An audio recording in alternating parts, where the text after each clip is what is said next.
सभी को नमस्कार। मैं डॉक्टर सुनील कुमार, सहायक प्रोफेसर, उच्चतर शिक्षा विभाग, हरियाणा सरकार, आप सभी का हार्दिक स्वागत करता हूं। मित्रों, श्रीमद् भगवत गीता के द्वितीय अध्याय का हम अध्ययन कर रहे थे और प्रसंग चला था कि कर्म योग या निष्काम भाव से जो कार्य किया जाता है उस कार्य में कभी भी इंसान जो है वो पाप को प्राप्त नहीं करता है और उससे प्राप्त जो फल है वो आपकी महान भय से रक्षा करता है। उसी संदर्भ में आगे अध्ययन करते हैं। व्यवसायित्मका बुद्धि एके रेकेह कुरु नंदन बहुशाखा ही अनंताश्च बुद्धयो अव्यवसायिनाम। कि बुद्धि जो बुद्धि है इह इस कर्म योग में, कि इस कर्म योग में जो बुद्धि है वो एक ही होती है और व्यवसायत्मिका और वो निश्चयात्मक होती है।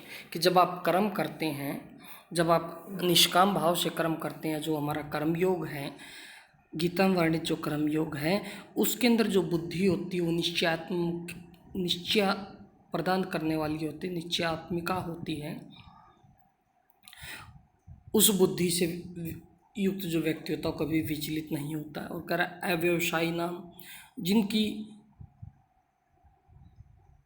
जो व्यक्ति निष्काम कर्म से युक्त नहीं होते, कर्म योगी नहीं होते हैं, अव्यवसायी होते हैं, उनकी जो बुद्धि है बहुशाखा, अनेक शाखा वाली और अनंत होती है। इस प्रकार इस श्लोक में भगवान श्री कृष्ण कहना चाहते हैं कि कर्म योग जो व्यक्ति करता है उसकी बुद्धि निश्चित अर्थ में, निश्चित दिशा में कार्य करती है और एकात्मिका होती है, निश्चयात्मिका होती है। और जो व्यक्ति कर्मयोगी नहीं होता उसकी बुद्धि विभिन्न दिशाओं में कार्य करती है, अनंत होती है, उसकी बहुत सी शाखाएं होती है। वो व्यक्ति कोई एक अंतिम निर्णय तक नहीं पहुंच पाता, हमेशा उसमें विचलित रहता है, कन्फ्यूजन की स्थिति उसकी बनी रहती है। अग्रिम श्लोक देखते हैं। यामिमां पुष्पितां वाचं प्रवदन्त्य अविपश्चितः वेदवादरता पार्थ न अन्यदस्तीति वादिनः कामात्मनः स्वर्गपराः जन्म कर्म फल प्रदां क्रिया विशेष बहुलां भोगैश्वर्य गतिं प्रति भोगैश्वर्य प्रसक्ता नाम तया अपहृत चेतसां व्यवसायित्मका बुद्धि स्मादौ न विधीयते। अब इन श्लोकों में भगवान श्री कृष्ण बताते हैं कि सकाम जो मनुष्य होते हैं, जो प्रत्येक कार्य को फल पाने की इच्छा से करते हैं, उन मनुष्यों, उन प्राणियों का स्वभाव कैसा होता है। कि याम जो इमाम, इस पुष्पिताम, पुष्पित या फल देने वाली, या जिसको हम कह सकते हैं दिखावे वाली, वाचम वाणी को प्रवदंती कहते हैं, अविपश्चित अविवेकी, अविवेकी होता जिनकी विवेक शक्ति, चिंतन शक्ति कार्य नहीं करती है। वेदवादरता, वेदवाद में, वेदों के वचनों में जो रत हैं, जो कर्मफल के सिद्धांत में रत रहते हैं। पार्थ है पार्थ न नहीं, अन्य अस्ति, वो कहते कि इससे अन्य कुछ है नहीं, इति इस प्रकार से वादिनः कहने वाले। कामात्मनः, जो भोगों में हमेशा खोए रहते हैं, भोगों में आसक्त रहते हैं। स्वर्गपरा, स्वर्ग को चाहने पाने की इच्छा रखते हैं। जन्म कर्म फल प्रदाम, जन्म रूपी कर्म फल देने वाली, पुनर्जन्म को देने वाली, बार बार इस मृत्युलोक में जो जन्म देती, ऐसी क्रिया विशेष बहुलाम, और अनेक क्रियाओं वाली, भोग ऐश्वर्य गति, भोग और ऐश्वर्य को प्रदान करने वाली, भोग ऐश्वर्य प्रसक्ता नाम, भोग और ऐश्वर्य के में जो आसक्त है, तया, जिसके द्वारा अपहृत चेतसाम, जिनका मन हरण कर लिया गया है, ऐसी व्यवसायित्मिका बुद्धि, जो ऐसी जो बुद्धि है वो जो क्या है, समाधो, समाधि में न विधीयते, कभी भी नहीं लगती है। अर्थात कहने का भाव ये है कि यहाँ पर भगवान श्री कृष्ण कहना चाहते हैं कि मैंने जैसे पहले कहा कि कर्म योग में लगने वाली जो बुद्धि होती है वो निश्चयात्मिका होती है, व्यवसायित्मिका बुद्धि होती है। लेकिन कुछ ऐसे लोग भी हैं जो वेद जो कर्म फल के सिद्धांत पर काम करते हैं, सकाम कर्म में इच्छा रखते हैं, ऐसे जो लोग हैं उनकी बुद्धि उस परमात्मा में नहीं लगती है, चाहे वो बुद्धि निश्चयात्मिका ही क्यों न हो। और कैसे लोग हैं जो कह रहे कि कामात्मनः, जो भोगों में हमेशा खोए रहते हैं, वेदवात रहता, जो कर्मफल के जो प्रशंसक है, जिसमें कर्मफल के फल का सिद्धांत वर्णित किया गया है, ऐसे वेद वाक्यों में जो प्रीति रखते हैं, प्रेम रखते हैं, आसक्ति रखते हैं, स्वर्ग को चाहने की इच्छा रखते हैं, ऐसे जो लोग हैं और जो कहते हैं कि कोपि अन्यत नास्ति, कि इसके अलावा कोई और ऐसी जो बुद्धि है वो नहीं है, इस प्रकार इस जो वाणी है, कौन सी वाणी, वेदों को या कर्म फल को श्रेष्ठ बताने वाली जो वाणी है उसको ही श्रेष्ठ वाणी कहते हैं। ऐसे जो व्यक्ति हैं वो जन्म और कर्म फल प्रदान करने वाली, क्रिया विशेष बहुलता वाली और भोग ऐश्वर्य गति के प्रति जो आसक्त रहते हैं और जिनका जो बुद्धि है वो हर ली गई है भोग ऐश्वर्यों के द्वारा, ऐसी बुद्धि से जो युक्त हैं, ऐसे लोग निश्चयात्मिका बुद्धि होने पर भी उस परमात्मा से क्या संयुक्त नहीं हो पाते, उस परमात्मा से जुड़े नहीं पाते हैं। अर्थात भाव ये है कि आपकी बुद्धि चाहे व्यवसायित्मिका हो, निश्चयात्मिका हो, लेकिन अगर आप कर्म फल की में आसक्त रहते हैं, आप फल की इच्छा रखते हैं, तो आप उस परमात्मा से नहीं जुड़ पाएंगे, उस परमात्मा की प्राप्ति नहीं कर पाएंगे। अग्रिम श्लोक देखते हैं। त्रिगुण्य विषया वेदाः निस्त्रिगुण्यो भवार्जुनः निर्द्वंदो नित्यसत्वस्थो निर्योगक्षेम आत्मवान। कि वेदाः, जो वेद है हमारे, वो त्रिगुण्य विषय है, वो त्रिगुण जो तीन गुण है, सत्व रज और तमस, या जो हमारे समस्त भोग विलास है उनको देने वाले हैं, उनका बारे में बताने वाले हैं, सकाम कर्म के बारे में बताने वाले, भोग ऐश्वर्य के विषय में बताने वाले हैं। नैस्त्रिगुण्य भव अर्जुन, हे अर्जुन आप इन तीनों गुणों से रहित हो जाओ, निर्द्वंद्व और द्वंद्व से रहित होकर, नित्य सत्वस्थ उस परमात्मा में आस्था रखकर, निर्योग योग और क्षेम से युक्त होकर आत्मवान अपनी आत्मा पर नियंत्रण करने वाले बनो। कि हे अर्जुन, इस संसार में जो वेद इत्यादि जो ग्रंथ हैं, जो कि सकाम कर्म फल पाने वाले कर्मों की शिक्षा देते हैं, ये विशेष रूप से वेदों का जो हमारा कर्मकांड वाला भाग है उसकी तरफ इंगित किया गया, संकेत किया गया है, तो उनको तुम त्याग दो और निस्त्रिगुण्य भो, और तुम तीनों गुणों में आसक्ति रखने वाले मत बनो, भोग विलासों में आसक्ति रखने वाले मत बनो। और हे अर्जुन, तुम द्वंद्व से रहित होकर नित्य उस परमात्मा का ध्यान कर कर योग और क्षेम से युक्त होकर आत्मवान बनो, अपनी आत्मा पर नियंत्रण करने वाले तुम बन जाओ। अग्रिम श्लोक देखते हैं। यावान अर्थः उद्पाने सर्वतः संप्लुतोदके तावान सर्वेषु वेदेषु ब्राह्मणस्य विजानतः।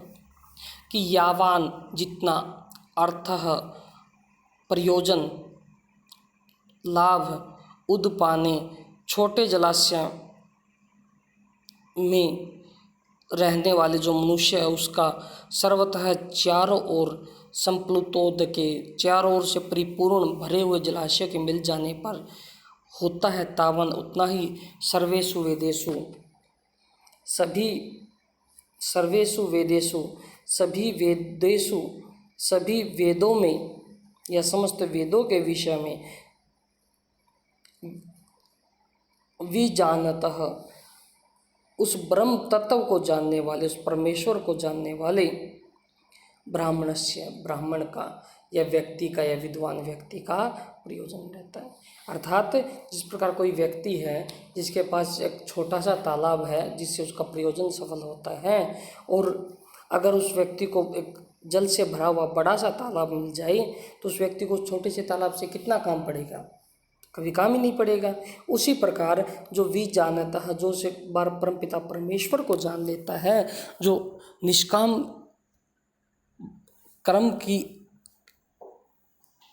कर्म में आसक्त, निष्काम कर्म में लग जाता है, जो उस परमेश्वर के प्रति अपने आप को समर्पित कर देता है, ऐसे व्यक्ति का वेदेषु वेदों से उत्तावते उतना ही तावान उतना ही प्रयोजन रह जाता है, अर्थात वेदों में उसकी कोई आसक्ति नहीं रहती है। और किस वेद के किस भाग में, जो कर्मकांड वाला भाग है, जो कि हमेशा कर्मफल की सकाम कर्म करने की प्रेरणा देता है। अग्रिम श्लोक देखते हैं, गीता का सबसे महत्वपूर्ण श्लोक। कर्मण्येवाधिकारस्ते मा फलेषु कदाचन मा कर्मफल हेतुर्भूर्मा ते संगोस्तव कर्मणि। कि हे अर्जुन, कर्मणि एवते अधिकारः, कि तुम्हारा कर्म में ही अधिकार होना चाहिए, तुम्हारा कार्य करने में ही अधिकार होना चाहिए। मा फलेषु कदाचन, कर्मफल में कर्म फल में तुम्हारा कोई अधिकार नहीं है, और न ही तुम्हें कर्म फल की आसक्ति रखनी चाहिए। माँ कर्मफल हेतुर्भूमा, कि कर्मफल हेतु, कि कर्मफल का हेतु माँ नहीं भूमा, कि तुम्हें कभी भी कर्मफल का हेतु नहीं बनना है। और न ही ते संग अस्तु, तुम्हारा जो संग हो, संगति हो, आसक्ति हो, अकर्मणि, कार्य न करने में, अकर्म में भी तुम्हारी आसक्ति न हो। वर्तमान युग में हम सर्वत्र देखते हैं कि कोई भी कार्य करने से पहले हम उसकी फल की चिंता करने लग जाते हैं, लेकिन यहाँ पर भगवान श्री कृष्ण स्पष्ट रूप से कह रहे हैं कर्मणि एव ते अधिकार है, कि हे अर्जुन, इस संसार में प्रत्येक व्यक्ति को या आपको कर्म करने का ही अधिकार है। माँ फलेषु कदाचन, उसका फल क्या होगा उसके बारे में चिंता करने की आवश्यकता नहीं है। क्यों? क्योंकि फल जो है वो परमेश्वर के हाथ में रहता है, उस परमपिता परमेश्वर के हाथ में रहता है। और माँ कर्मफल हेतुर्भूर्मा, तो आपको कर्मफल का हेतु भी नहीं बनना है, आपको कर्मफल कर्मों के फल का हेतु भी नहीं बनना है। और ऐसा भी नहीं है कि ते संगास्तु अकर्मणि, कि आप अकर्मण्यता का स्वीकार कर ले, कार्य करना छोड़ दे, ऐसा भी नहीं है। कि आपको एक ऐसी आदर्श स्थिति बनानी है कि आपको अकर्मण्य भी नहीं होना है, कार्य करना बिल्कुल नहीं छोड़ देना है, और सकाम कर्म भी नहीं करना है। अर्थात निष्काम भाव से जब आप कर्म करते हैं, कार्य करते हैं, तो उसमें सफलता अवश्य मिलती है। अग्रिम श्लोक देखते हैं। योगस्थ कुरु कर्माणि संगम त्यक्त्वा धनंजयः सिद्ध्य सिद्धयो समो भूत्वा समत्वम योग है उच्यते। कि हे अर्जुन, योगस्थ, कि योग में स्थित हुआ, उस कर्म योग में स्थित हुआ, कुरु कर्माणि, तुम कर्म करो। हे अर्जुन, तुम उस कर्म योग, निष्काम भाव से कर्म योग में स्थित होकर कर्मों को करो। संगम त्यक्त्वा, और आसक्ति को छोड़कर धनंजय, हे अर्जुन, सिद्ध्य सिद्धयो, सिद्धि और असिद्धि में समय भूत्वा, समान होकर, समत्वम, दोनों में समान बनाए रहना ही योग उच्यते, योग कहा जाता है। कि हे अर्जुन, तुम उस कर्म भाव, उस सकाम कर्म योग के अंतर्गत निष्काम भाव से कर्म करो, निष्काम कर्म करो, और सिद्धि और असिद्धि में समान रूप से युक्त होकर तुम आसक्ति को छोड़ दो। हे अर्जुन, इस संसार में योग जो है वो समत्वम, सुख दुख, सिद्धि असिद्धि, इन सब से में जो समान बना रहता है, जो समभाव रहता है, उसी को संसार में योग कहा जाता है। इसलिए हे अर्जुन, तुम निष्काम भाव से कर्म करो, और सिद्धि असिद्धि, हार जीत, जय विजय इत्यादि भाव को छोड़कर, और इनमें आसक्ति को छोड़कर केवल निष्काम भाव से कर्म करो। क्योंकि संसार में जो समत्व है योग, वही योग कहा जाता है। इस संसार में जो समान रूप से बने रहना, एक सामान्य स्थिति में बने रहना ही योग कहा जाता है। अग्रिम श्लोक देखते हैं। दूरेण हि अवरम करम बुद्धि योगात् धनंजय बुद्धौ शरणम अन्विच्छ कृपणा फल हेतवः। कि हे अर्जुन, दूरेण दूर से ही, हे अर्जुन दूरेण दूर से ही या अत्यंत अवरम अवर कोटि का, निम्न कोटि का कर्म जो कर्म है वो कौन सा कर्म? सकाम कर्म, बुद्धि योग से, कि बुद्धि योग से किया गया जो सकाम कर्म है वो इस संसार में निम्न कोटि का माना गया है। इसलिए धनंजय, हे अर्जुन, बुद्धौ उस बुद्धि की, उस समबुद्धि की, शरणम शरण में, अन्विच्छ शरणम उसकी शरण में जाकर, या उसमें रक्षा का उपाय जो है उसको अन्विच्छ तुम ढूंढो, उसका आश्रय लो।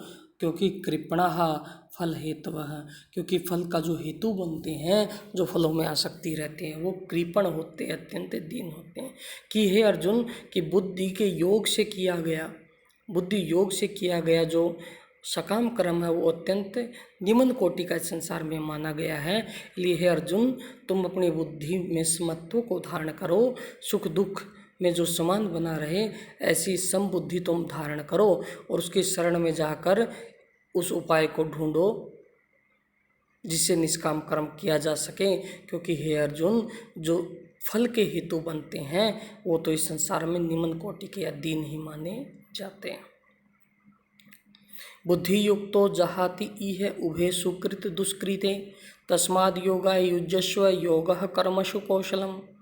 कि बुद्धि युक्त है, कि बुद्धि से युक्त, कैसी बुद्धि? समबुद्धि से युक्त, जहाति छोड़ देता इह इस संसार में उभे दोनों को, सुकृत दुष्कृते जो पुण्य और पाप है दोनों को छोड़ देता है, दोनों का त्याग कर देता है। तस्माद इसलिए हे अर्जुन, योगाय योग के लिए, कर्म योग के लिए, युज्यस्व तुम लग जाओ, संयुक्त हो जाओ।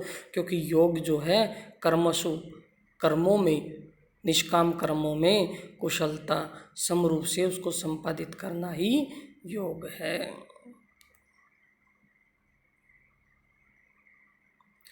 कि हे अर्जुन, इस संसार में जो समबुद्धि से युक्त हो जाता है वो पाप पुण्य इत्यादि भावों को जाति छोड़ देता है। इसलिए हे अर्जुन, तुम योग के लिए लग जाओ। और योग जो है वही क्या है? कर्मसु कौशलम, कर्मों बंधनों से जो मुक्त हो जाता है, या कर्म बंधनों से मुक्त हो जाना, निष्काम भाव से कार्य करना ही इस संसार में योग कहा गया है। तो इन श्लोकों में योग की परिभाषा भगवान श्री कृष्ण बता रहे हैं। तो इसलिए हे अर्जुन, तुम निष्काम भाव से कर्म करो। कर्मजम बुद्धि युक्ता ही फलम त्यक्त्वा मनीषिणः जन्म बंध विनिर्मुक्ता पदम गच्छन्ते अनामयम। कि कर्मजम, कर्म से उत्पन्न हुई या कर्मों को उत्पन्न करने वाली, कर्म से उत्पन्न हुई बुद्धि युक्ता, बुद्धि से युक्त ही, क्योंकि फलम फल को त्यक्त्वा छोड़कर, मनीषिण जो मनीषी लोग जो होते हैं वो जन्म बंध विनिर्मुक्ता, वो जन्म मृत्यु के बंध से मुक्त हो जाते हैं और अनामयम और परम पद को गच्छन्ति प्राप्त कर लेते हैं। कि हे अर्जुन, जो बुद्धि युक्ता, जो समान बुद्धि से युक्त जो लोग होते हैं वो कर्म से उत्पन्न जो फल है उस फल को छोड़कर जो मनीषी लोग हैं, जो बुद्धिमान लोग हैं, वो जन्म बंधन के फल से मुक्त हो जाते हैं, जन्म बंधन से मुक्त हो जाते हैं, पुनर्जन्म उनका नहीं होता है और उस परम पिता परमेश्वर की शरण में चले जाते हैं और उस परम पद को प्राप्त हो जाते हैं। यदा ते मोहकलितं बुद्धिर्वैतरिष्यति तदा गन्तासि निर्वेदं श्रोतव्यस्य श्रुतस्य च। यदा जब ते तुम्हारी मोहकलितम, मोह रूपी जो दलदल है उसमें जो उसको बुद्धि, जो बुद्धि है, व्यतरिष्यति पार कर लेगी, तर जाएगी। तदा तब गन्तासि प्राप्त हो जाओगे, निर्वेदम, निर्वेद को, वैराग्य को। और किससे? श्रुतस्य श्रोतव्य से, सुनने में आने वाले या परलोक संबंधी जो है और श्रुतस्य सुने हुए, कि जब तुम्हारी जो बुद्धि है वो इस मोह रूपी दलदल को व्यतिरिष्यति पार कर जाएगी, तब तुम जो है सुने हुए, श्रुतस्य सुने हुए और श्रोतव्यस्य जो सुना जाने वाला प्राणादि में वर्णित किया गया है स्वर्ग इत्यादि का जो सुख वैभव भोग विलास वर्णित किया गया है, उससे तुम निर्वेदम तुम उससे निर्वेद को, या जिसको हम कह सकते हैं